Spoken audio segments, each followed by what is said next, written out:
দেখেন, শাহিন না খেয়ে কলেজে যাচ্ছে। কি রে দাদু ভাই, না খেয়ে যাচ্ছিস মানে?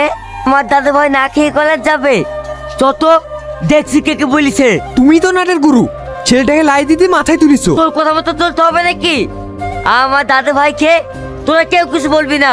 চল শাহিন, খেয়ে কলেজে যাবি।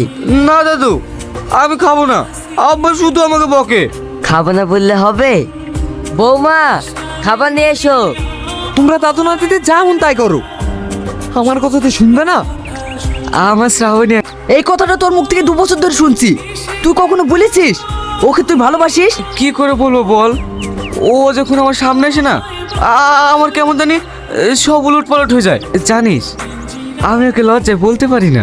ওরে আমার লজ্জাপতি লতা রে। ওই দেখ, শাহিন বসে আছে। এই টাইমে প্রতিদিন শুধু তোকে দেখার জন্য বসে থাকি। টিম একটা, ও আমাকে কোনোদিনই ভালোবাসার কথা বলতে পারবে না।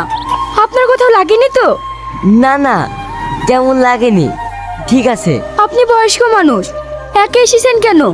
কাউকে সঙ্গে করে নিয়ে আসতে পারেননি? কি বলবো তোমায়, আমার একটা লাতি আছে 1 নম্বরে পাজি।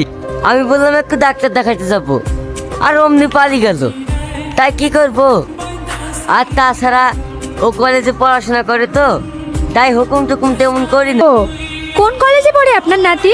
এই তো বেতাই কলেজে। কলেজে পড়ি। কি নাম আপনার নাতির? শাহিন। শাহিন? শাহিনকে চেনো বুঝি?